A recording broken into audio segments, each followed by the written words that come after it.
Bonsoir à tous, merci d'être venus ce soir pour cette nouvelle table ronde du RIJA. Donc, le thème de ce soir est la pénalisation de l'homosexualité en Afrique, opportunité politique ou légitimité sociétale. L'objectif de cette table ronde est de présenter certaines législations et d'en discuter, surtout africaines, car depuis quelques années, la pénalisation est un phénomène qui est de plus en plus récurrent. Et on va essayer d'analyser ce phénomène et de voir les caractéristiques juridiques dans les différents États africains. Ce soir, nous avons Maître Martineau, avocat travaillant pour le projet Homosexualité au Cameroun, d'Avocats sans frontières. Mademoiselle Gilles Aost, doctorante en droit comparé au sein de l'Université Paris 1 Sorbonne et à l'Université Nord-Ouest en Afrique du Sud, et Mademoiselle Aurélie Dalmega, juriste au sein du groupe Bolloré. Je vous laisse la parole. Alors, l'Afrique est un continent où la question des droits des personnes homosexuelles est réglée de manière drastique. 38 États érigent en infraction cette orientation sexuelle, sachant que 4 d'entre eux prévoient la peine de mort. Donc, il s'agit de la Mauritanie, du Soudan, du Nigeria dans les régions du Nord et de la Somalie, qui est également une république fédérale, et donc la peine de mort s'applique dans les régions du Sud. On peut noter que quelques États font tout de même figure d'exception, parmi lesquels le Cap-Vert, Madagascar ou l'Afrique du Sud. Et donc pour ma part, je vais vous présenter le cas du Nigeria, de l'Ouganda et de manière un petit peu plus résiduelle, le cas du Tchad.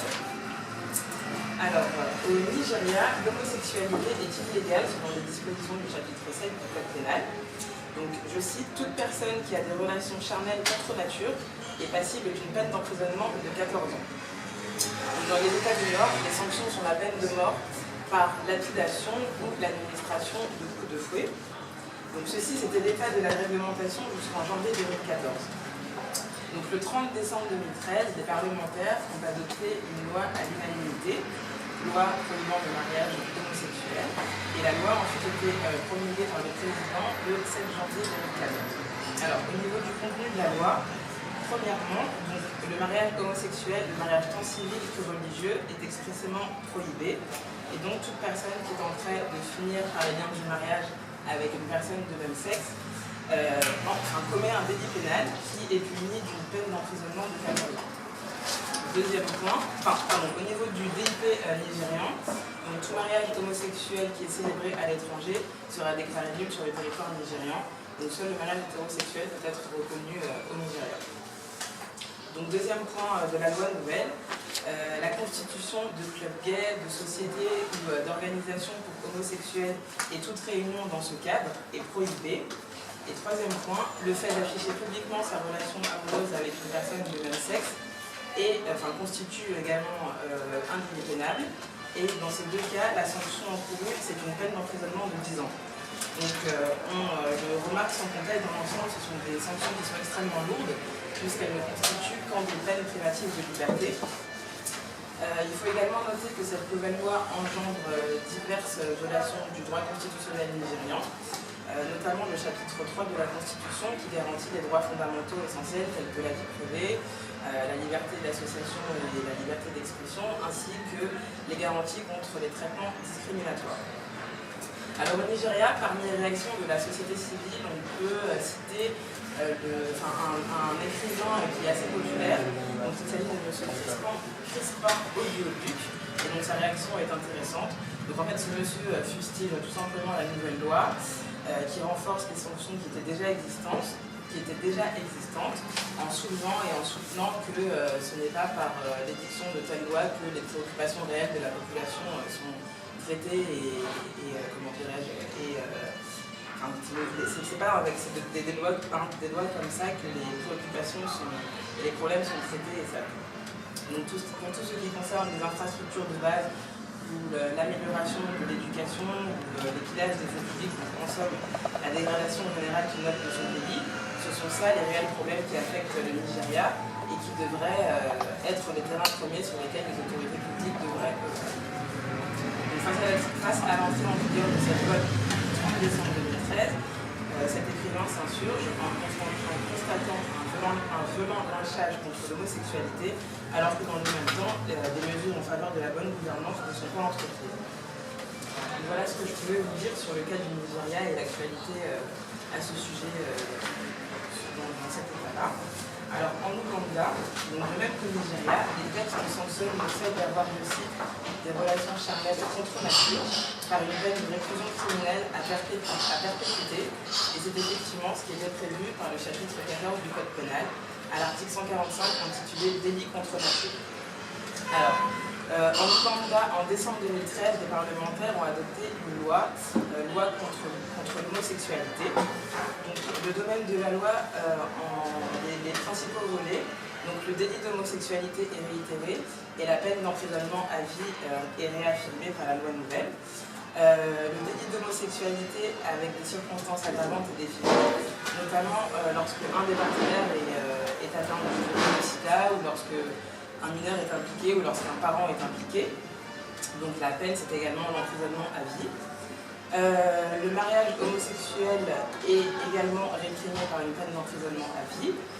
Et l'aide, la complicité et la promotion de l'homosexualité, que ce soit via des financements ou des sponsors ou mise à disposition de locaux, constitue également un délit qui est puni d'une peine d'emprisonnement de 5 à 7 ans ou d'une amende ou des deux peines cumulées.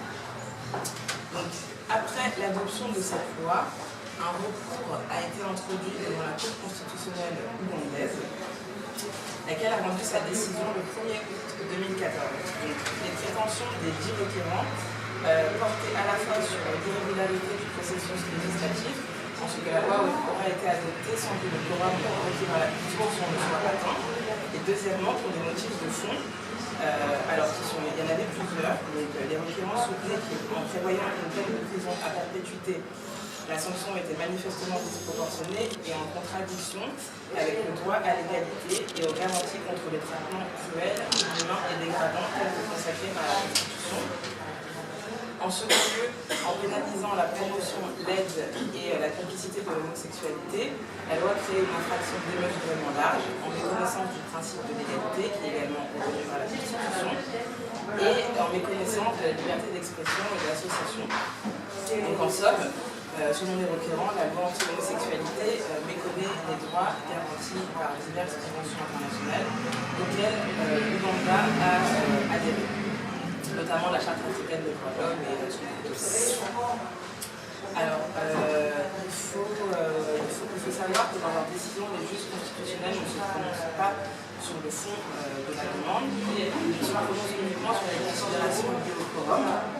Donc, effectivement, ils font droit aux prétentions des requérants en déclarant la loi inconstitutionnelle et ils estiment qu'en répondant à cette partie des prétentions, l'intégralité de la requête est réglée et elle s'abstient de donner son avis sur tout le fond de la requête. Donc, la loi anti-homosexualité se trouve ainsi retirée de l'ordonnancement juridique ougandais suite à cette décision intrapartitale des juges constitutionnels.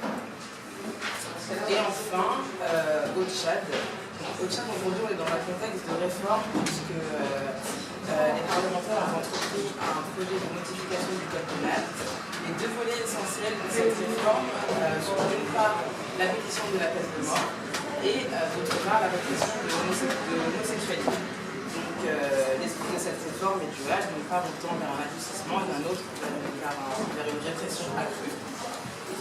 Alors, l'article 361 bis du nouveau code pénal est ainsi rédigé. Il prévoit qu'il y ait un emprisonnement de 15 à 20 ans et d'une amende de 50 000 à 500 000 francs CFA qui sont à des rapports sexuels avec des personnes de son sexe. Donc, le projet a été adopté en Conseil des ministres, mais n'a pas encore été promulgué par le président de la République. Donc, on est encore dans une phase de réforme. Donc, la question est toujours à l'étude. Bon, merci. Quand j'entends les pénalisations au Nigeria, au Ouganda et au Tchad, j'ai l'impression que le Cameroun est vraiment un pays pénalisation est beaucoup moins importante. Cela étant, c'est loin d'être parlé. C'est un phénomène extrêmement compliqué à analyser. Le Cameroun est extrêmement homophobe. Et les analyses, pourquoi tout d'un coup autant de violence?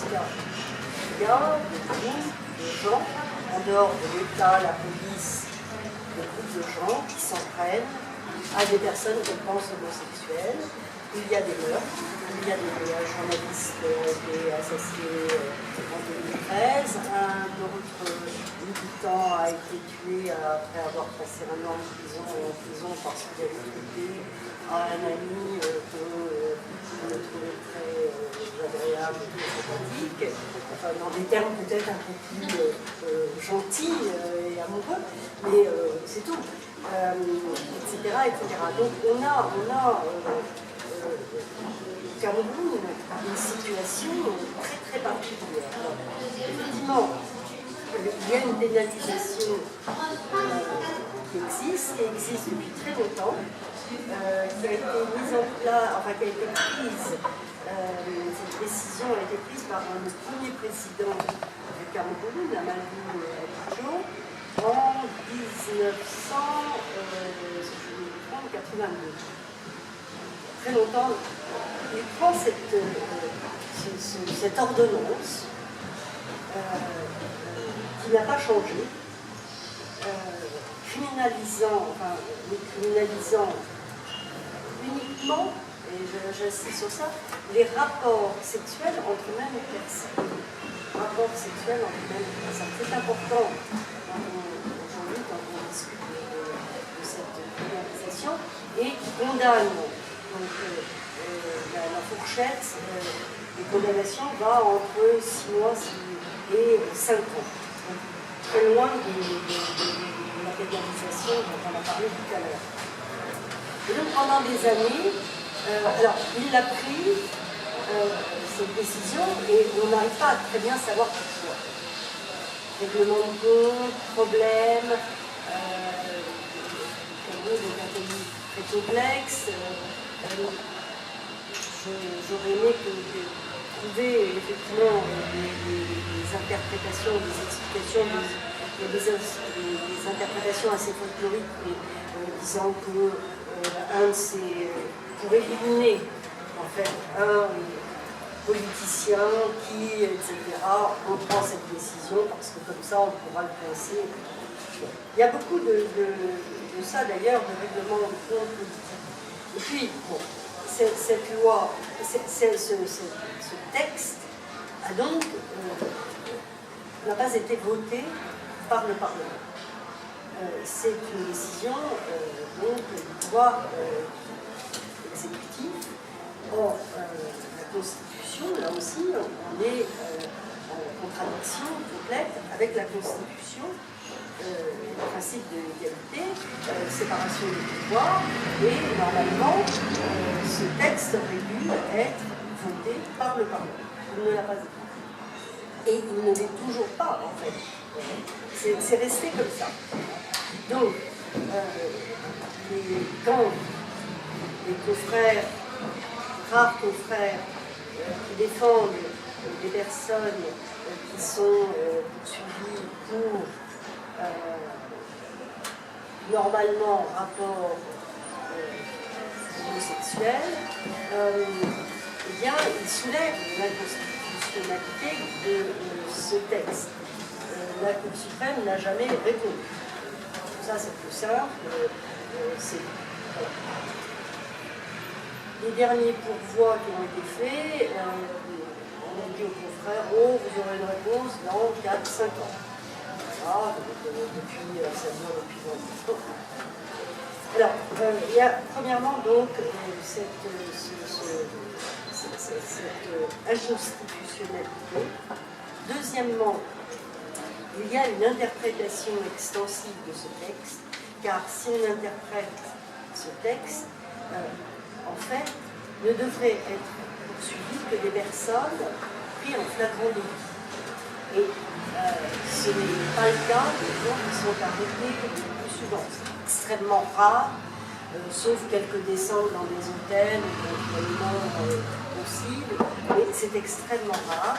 Et donc, aujourd'hui, sont arrêtés, si on prend l'aspect juridique, sont arrêtés, sont poursuivis, des personnes qui sont soupçonnées d'être homosexuels, ont un comportement qui pourrait laisser à penser qu'ils sont homosexuels, vont dans des bars où il y a tout le monde, mais ont une attitude qui pourrait... voilà.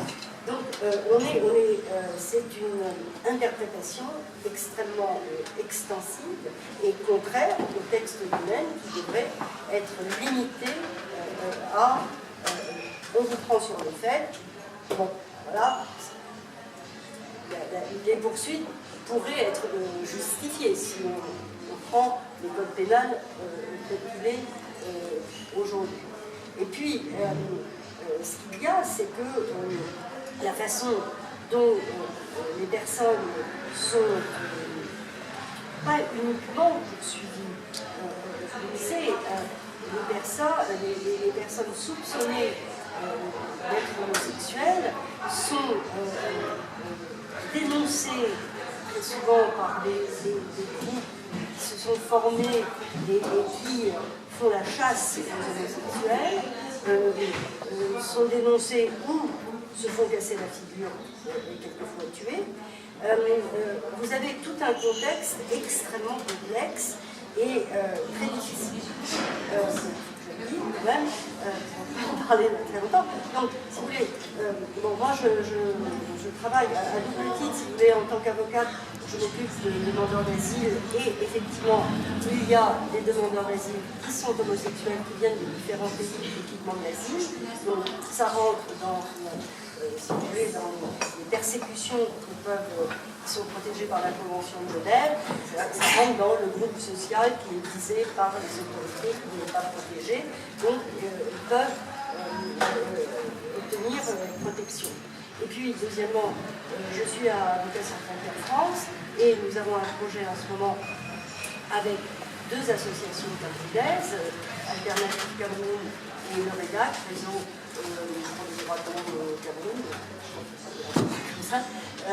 qui sont deux associations extrêmement importantes et qui, toutes les deux, ont d'énormes les avocats. Et au Cameroun, il y a beaucoup d'avocats. Les bons avocats. Eh bien, il y a 3 avocats, en tout et pour tout, 4 au Cameroun, qui veulent bien défendre les homosexuels. Et il y a Alice, qui est très connue, donc on a enlevé la nièce. Il y a Michel Collier qui a vu son cabinet absolument dévasté et menacé de mort.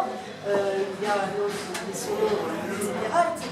On est dans un état qui est d'une extrême violence. Et cette violence, elle est à la fois dans l'application par les autorités de la loi, en tous les cas de ce qu'on leur demande de faire, et par la population aussi. Et c'est ça qui est extrêmement surprenant. Et pour finir, en 2006,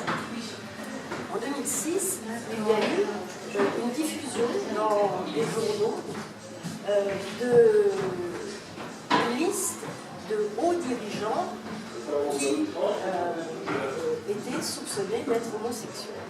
Vous imaginez ce que ça a pu faire. Hein. Le président Biya, tout de suite, est ennuyé. Voilà, bon, et ça a fait naître vis-à-vis de ces dirigeants, si vous voulez, c'est un peu à l'origine de la violence qui existe dans la population aujourd'hui, parce que du coup, ça a pris un chemin à la fois contre les homosexuels, mais aussi politique. Hein. Et donc, on a un mélange très, très, très important de raisons à la fois traditionnelles, c'est un pays chrétien, hein, catholique, protestant, très, très, très important. Alors là, les églises, et l'archevêque, comment il s'appelle, a fait une déclaration il y a 2 ans épouvantable. Non, pas 2 ans, c'était juste avant 2006, justement.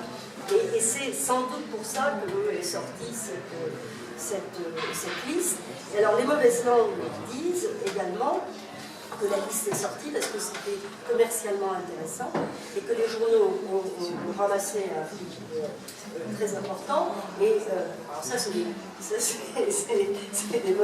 mauvaises oreilles, mais ce n'est peut-être pas faux non plus, mais vous vous rendez compte, on utilise quelque chose d'extrêmement privé et naturellement, il y a eu des condamnations virtuelles, des condamnations par la Commission des droits de l'homme, par tous les organismes, etc., quand cette affaire est sortie. Parce que qu'ils soient politiciens ou pas, on n'a pas à rentrer dans leur vie privée.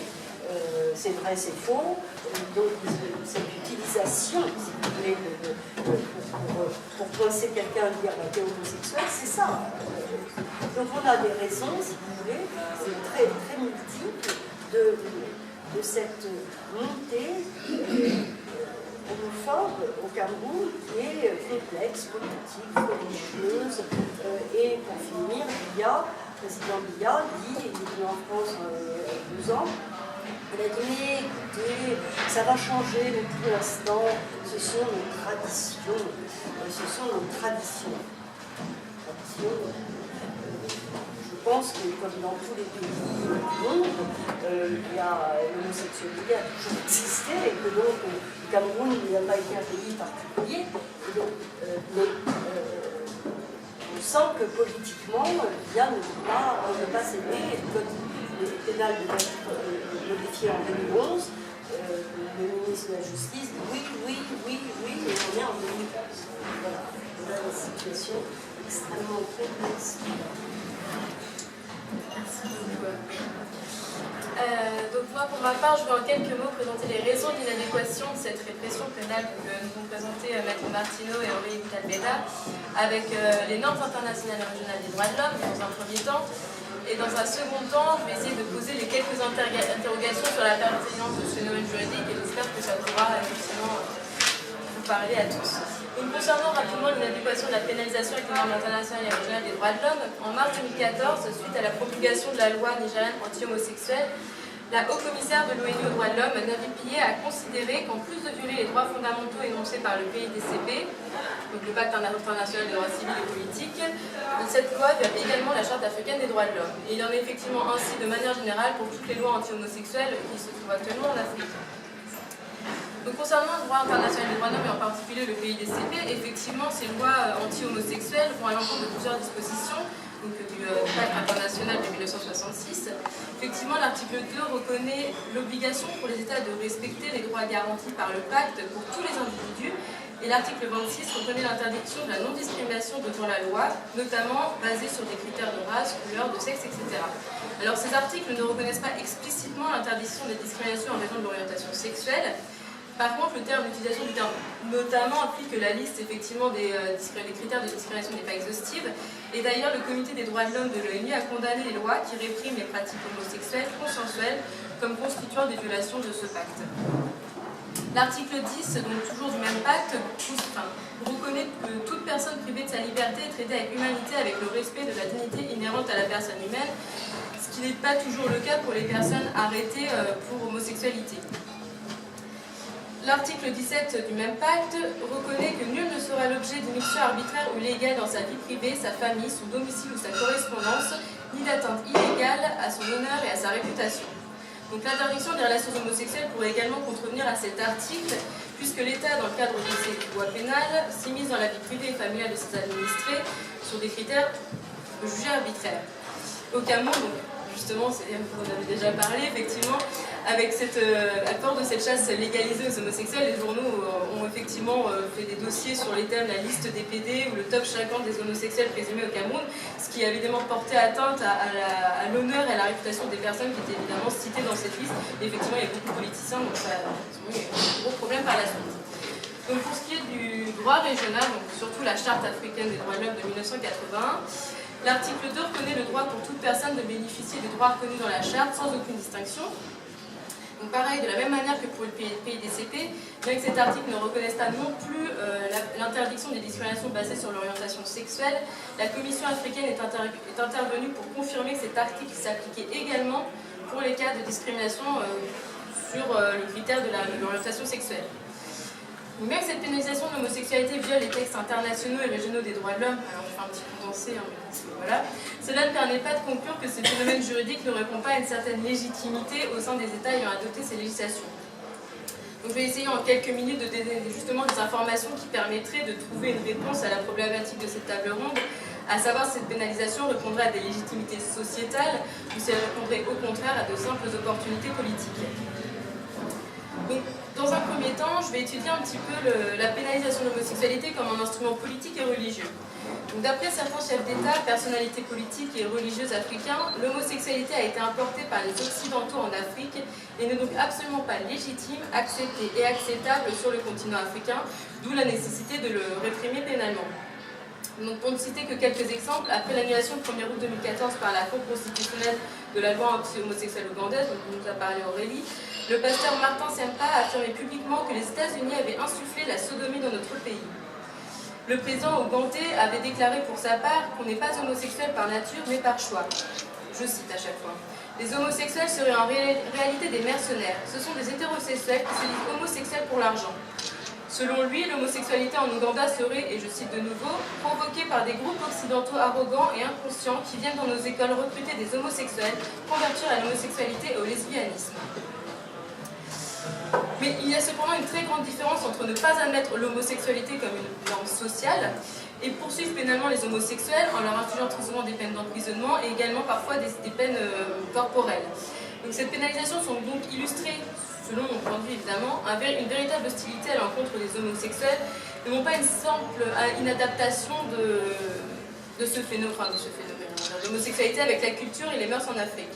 La question est de savoir si cette haine est née au sein des populations ou si elle aurait été créée, ou du moins exacerbée, par les autorités politiques et religieuses. Concernant la religion, donc dans de nombreux pays africains où l'homosexualité est poursuivie, on s'aperçoit que les religions ont une place très importante et que les autorités religieuses ont parfois une relation très étroite avec les politiques. Il en est ainsi de l'Ouganda où les églises évangéliques sont très puissantes et très proches du pouvoir politique. Ces églises encouragent fortement la pénalisation de l'homosexualité et ont effectivement un soutien très important lors du projet de loi durcissant la pénalisation de l'homosexualité en Ouganda. Donc, ces pays où la loi réprime pénalement l'homosexualité ont souvent des populations très croyantes et la prise de position évidemment de ces autorités religieuses qui vont dans le sens d'une répression forte de l'homosexualité participe donc sûrement, probablement, à ce sentiment populaire d'hostilité envers les homosexuels. Pour ce qui est de la raison purement politique, selon Graham Redd de Human Rights Watch, donc je cite, « Les raisons de ce durcissement sont nombreuses. Elles peuvent être purement politiques. Au Nigeria, il faut noter le timing. La loi a été promulguée au moment où le président est en posture délicate pour les élections de 2015. Pour de nombreux dirigeants, ce sujet est souvent une façon de détourner l'attention des problèmes réels. Et en effet, certaines thèses défendent cette idée donc, selon laquelle l'homophobie, en tout cas le fait d'attiser l'homophobie par certains pouvoirs politiques africains serait un moyen utilisé par eux pour détourner l'attention de la population sur des problèmes qui seraient plus problématiques, plus préoccupants, notamment économiques et sociaux. Quoi qu'il en soit, au-delà même de la question de la pertinence de ces règles pénales en Afrique subsaharienne, cela conforte dans tous les cas les idées homophobes au sein des populations et encourage les actes de violence en les légitimant. À partir du moment effectivement où la politique et les autorités religieuses prônent cette pénalisation et l'hostilité envers les homosexuels, la population derrière se sent légitime à les réprimer également. Par rapport à la raison culturelle, donc dans son article pour la dépénalisation de l'homosexualité sur le continent africain, Marine Farchon, qui est case manager pour l'équipe de défense à la CPI, explique que l'héritage occidental dont parlent souvent les politiques pour justifier la pertinence de la pénalisation tiendrait davantage à l'homophobie qu'à l'homosexualité, car en fait, et je la cite, l'homophobie aurait été institutionnalisée via les systèmes légaux importés en Afrique par les colons chrétiens. Elle poursuit en considérant qu'il semble pour le moins paradoxal qu'au nom de l'africanité, des instances politiques ou religieuses locales se réfèrent à des lois héritées de l'époque coloniale pour rejeter une homosexualité qui a toujours existé en Afrique. Elle explique alors que dans de nombreuses ethnies africaines, les rapports homosexuels étaient acceptés et parfois même des mariages homosexuels étaient célébrés avant la colonisation. La pénalisation de l'homosexualité africaine n'irait donc pas de soi et irait même au contraire à l'encontre de la culture africaine. De manière un peu exagérée, mais voilà. L'Afrique du Sud, pour ça, effectivement, le mariage homosexuel a là-bas été légalisé en 2006 suite à une décision de 2005 de la Cour constitutionnelle qui avait été saisie par un couple lesbien et qui avait demandé aux législateurs de légaliser justement le mariage homosexuel. Parce qu'en effet, l'article 9 du Bill of Rights de la Constitution de 1996 prévoit l'interdiction pour l'État de discriminer des personnes en raison de leur orientation sexuelle, et celle-ci, cette fois-ci, de manière explicite. Cette loi qui a été votée par une large majorité de parlementaires permet l'union de deux personnes, que ce soit par un mariage ou une union civile. Donc cette loi a fait débat à l'époque et fait encore débat aujourd'hui. Lors de l'introduction de la proposition de loi, le Parlement avait organisé une consultation publique. L'Église catholique et 79 autres confessions religieuses, alors il n'y a pas par contre l'Église anglicane et l'Église hollandaise réformée, vous ne faites pas partie de ce groupe-là. Donc cette Église catholique et les 79 autres confessions religieuses, qui représentaient à elles 20 millions de Sud-Africains, avaient monté un groupe Alliance pour le mariage pour s'opposer justement à cette réforme. Les chefs traditionnels s'étaient également opposés au mariage homosexuel. Dans une pétition au Parlement, le cardinal Wilfred Napier avait alors écrit que l'Église enseigne que les actes homosexuels sont intrinsèquement un désordre, une loi ne peut changer en bien ce qui est mauvais. Le coprésident de l'Alliance pour le mariage, Mos Ntla, avait pour sa part écrit que l'union de deux personnes du même sexe ne fait pas partie de la culture africaine. Cela déshonore la communauté, les ancêtres et néglige la procréation. Ce n'est pas bien, ce n'est pas africain. À l'heure actuelle, bien que des mariages civils homosexuels soient célébrés régulièrement, et il y a eu d'ailleurs en 2013 un mariage traditionnel zoulou qui a été également célébré donc, entre deux hommes pour la première fois, de nombreux actes homophobes continuent d'être perpétrés. Ainsi, en 2012, la justice sud-africaine a reconnu que l'orientation et l'identité sexuelle pouvaient être des circonstances aggravantes pour un meurtre, après que 4 hommes aient été condamnés à 10 ans de prison pour le meurtre d'une femme lesbienne de 19 ans qu'ils avaient lapidée, frappée puis poignardée. Les viols correctifs de femmes lesbiennes sont très pratiqués dans le but de soigner ces femmes, alors soigner entre guillemets, en les obligeant à avoir des rapports sexuels avec des hommes. Selon les informations trouvées, la police reste encore très souvent inactive, on va dire, pour traiter ces affaires de viols correctifs. D'après Charles Gegogo, sociologue camerounais, le viol correctif, et là je cite, est certes vieux comme le monde, mais on a l'impression qu'il est paradoxalement en augmentation depuis la légalisation de l'homosexualité, peu après l'élection de Nelson Mandela et la fin de l'apartheid. En Afrique du Sud, comme elles n'avaient plus besoin de se cacher, les lesbiennes sont devenues plus visibles et la cible de tous les maux. Ainsi, malgré l'absence de pénalisation de l'homosexualité et la reconnaissance du mariage entre personnes du même sexe, le constat en Afrique du Sud se rapproche dans les faits et de manière, dans une certaine mesure, de celui des pays africains réprimant l'homosexualité, c'est-à-dire de nombreux actes homophobes continuent d'être perpétrés. Merci. Merci. Amandine, tu veux faire... Je suis un petit peu... je m'excuse pour le retard, j'ai une urgence de cabinet. Je tenais aussi à m'excuser pour le lieu, parce qu'on a eu un problème de réservation à l'étage, donc vraiment je suis désolée. Et donc on devrait écouter le débat, puisqu'on a vu jusqu'à 21h. Voilà, 21h. Donc si vous avez des interventions...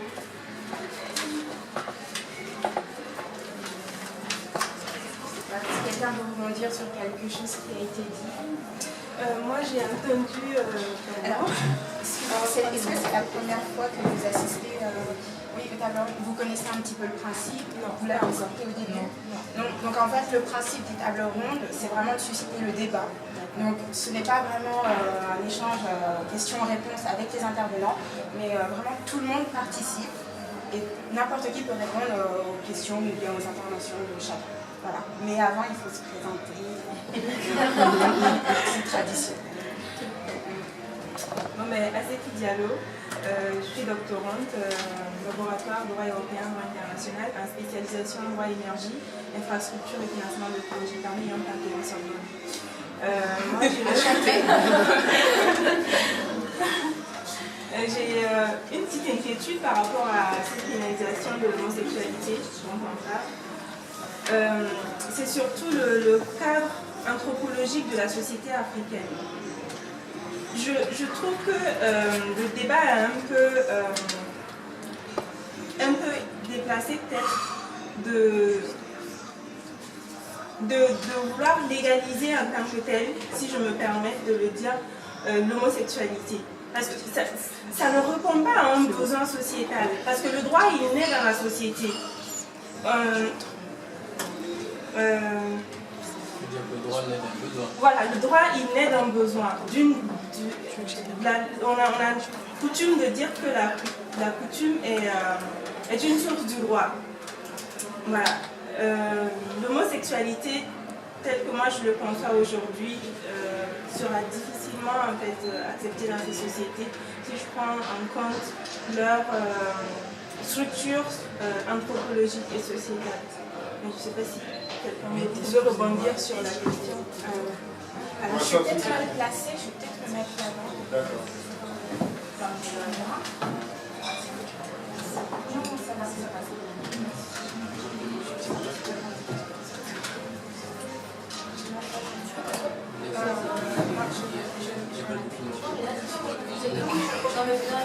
Je ne le fais pas exprès. Oui, donc qui voulait... Je voudrais bien réagir par rapport à votre exposé. Bon, à la fois aux interventions et à ce que quelqu'un de dire plus. Parce qu'Aurélie voulait rebondir sur... Ouais, tu peux répondre. Non, mais en fait, c'est juste que j'aimerais comprendre. C'est plutôt que je ne comprends pas. En fait, est-ce que vous pensez que la légalisation de l'homosexualité n'est pas adaptée en fait au continent? Ça, c'est vraiment intéressant parce que tout simplement, parce que je ne le comprends pas. Je ne sais pas en fait sur quoi vous signalez, mais c'est ça. Enfin, ça viendrait d'où? Non, en fait, je pense que c'est pas c'est la grande problématique en fait de la dichotomie, enfin de la dualité de législation en Afrique. Ça ne répond pas forcément à un besoin. Si je prends par exemple le cas au Burkina, par exemple, on dit l'avortement est interdite dans le code des personnes et de la famille. Mais c'est une règle que personne n'applique, qui ne respecte en quelque sorte. Parce que c'est comme c'est inspiré du code civil, du droit civiliste en quelque sorte, mais qui ne répond pas, qui n'a pas été adapté à des réalités, une règle qui n'est pas née d'un besoin, elle va rester folklorique. Bon, je vais réagir par rapport à tout ça. J'en peux plus. Donc, par rapport à votre intervention, à la question de savoir, c'est-à-dire c'est quel fondement juridique, anthropologique, sociétal, sociologique, etc., qu'on pourrait se fonder pour, en quelque sorte, pénaliser l'homosexualité. Bon, je citerai d'abord les célèbres ouvrages de Charles Montesquieu, de l'Esprit des lois. C'est toujours dans la continuité de ce qu'elle dit. En fait, les droits, c'est les reflets de la société. Les lois et les droits, la loi d'une manière générale, est là pour répondre justement à certaines problématiques de la société.